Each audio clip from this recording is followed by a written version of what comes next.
రాక్షస సైన్యం ఎన్నిసార్లు దాడి చేసినా వానరసింహుడి గదపాటు ఎదిరించలేక నేల రాలిపోయింది.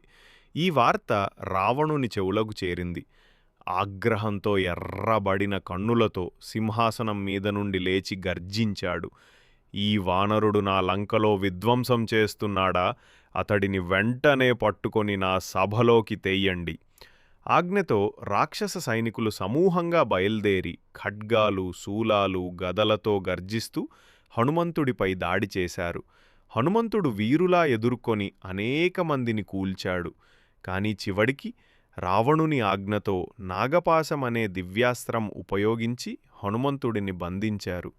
ఆ శక్తివంతమైన బంధంలో చిక్కుకున్న హనుమంతుడు ధైర్యంగా నిలబడి గంభీరంగా అన్నాడు, నేను రామదూతను. మీ లంకకు ఇది ఆఖరి హెచ్చరిక మాత్రమే.